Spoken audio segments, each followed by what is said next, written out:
大家好，欢迎来到刘姐厨房，我是刘姐。今天用鲫鱼给大家分享一个新吃法，刷上酱油，瞬间变美食。鱼骨、鱼翅化渣，入口即化。一起看看我是怎么做的吧。这是早上赶集买的新鲜的小鲫鱼，已经把它清洗干净了。在这里，鱼鳞千万不要去掉，它也是鱼身上最有营养的。做好了，吃起来口感筋道，营养丰富。接着我们往里面加入82年高度的白酒。加入高度白酒不仅可以去腥增香，最主要的是杀菌消毒。再加入姜片、葱段、花椒，一个捏碎的八角，再准备几个干辣椒，加入一勺食盐，给它抓拌均匀。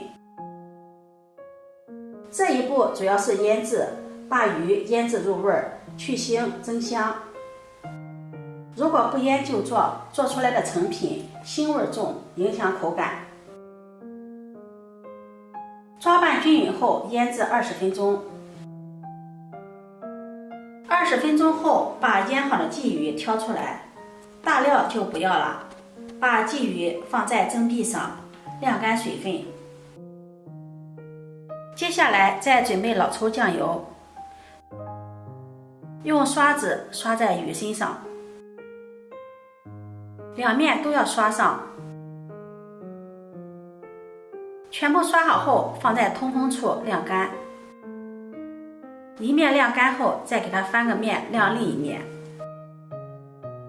这个时间我们再来准备一些大料，准备一把花椒、3片香叶、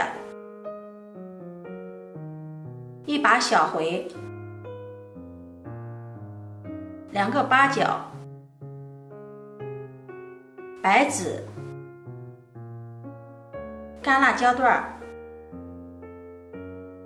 姜片、葱段。1个小时，鱼晾干了。接下来锅中烧油，把油温烧至6成热，然后下入鲫鱼，迅速的盖上锅盖，防止溅油。刚开始用大火把鱼炸至定型，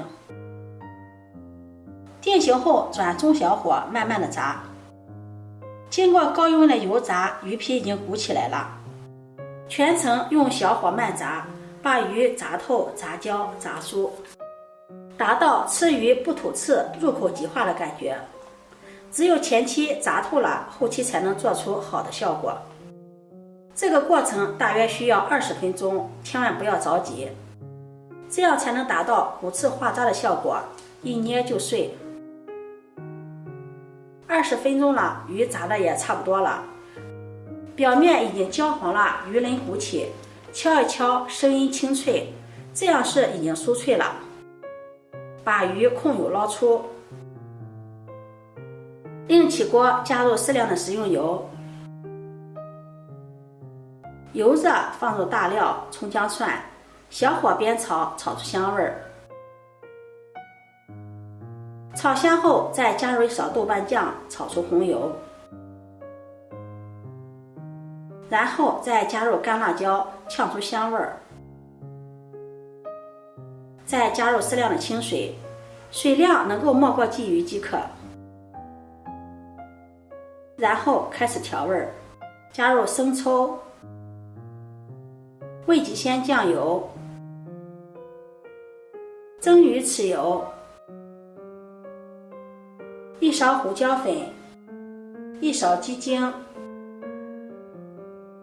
1勺白糖、米醋，再加入1勺高度白酒，少许的食盐。如果味道可以的话，也不需要加盐了。煮开后再放入1颗香菜，再放上1个垫子，把炸好的鲫鱼摆在上面，这样可以防止鲫鱼粘锅。按压一下，让鲫鱼浸泡在汤汁中。烧开后转中小火炖煮，这里火候很重要，大火容易把鲫鱼炖烂，成型不好。火太小了，达不到骨酥肉烂的效果。中小火是最好的效果。再准备几片白菜叶，盖在鲫鱼上面，使炸出的鲫鱼肉嫩好吃，还可以使鲫鱼受热均匀，口感均衡。盖严后，上面再压上一个盘子，这样鱼就不会飘起来了，让鱼浸泡在汤汁中，更加的入味儿。盖上盖子，慢炖2个小时。30分钟后打开盖子，把盘子拿掉就可以了。这会儿鱼也不会飘起来了。中间要勤观察，防止大火把汤汁熬干了。2个小时，我们看一下汤汁还有不少，再把白菜叶子挑出来。现在的白菜也是非常的好吃了。这时候就可以关火了，盖上盖子再焖1个小时。时间到了，打开盖子看一下，鱼很完整，一条也没有烂。我们用筷子把它轻轻地夹起来，装入盘中。这个动作一定要轻柔，不然鱼就碎了。如果不是着急吃的话，可以多焖一些时间，最好是头天晚上做，焖1个晚上，那味道真的是好极了。再浇上焖好的汤汁，干辣椒也放上来，撒上一些葱花点缀。这样一道美味的糟鱼就做好了，看着就很有食欲。看一看，非常的软烂，鱼刺一捏就碎了，老人孩子吃了也不怕卡到喉咙。鱼骨头也是一捏就碎，这才是好吃的糟鱼，下酒又下饭。如果你喜欢，就收藏起来试试吧。喜欢我的视频，记得点赞、关注、转发，点我头像可以看到更多美食视频。我每天都会发布这样的视频，我们下期视频再见。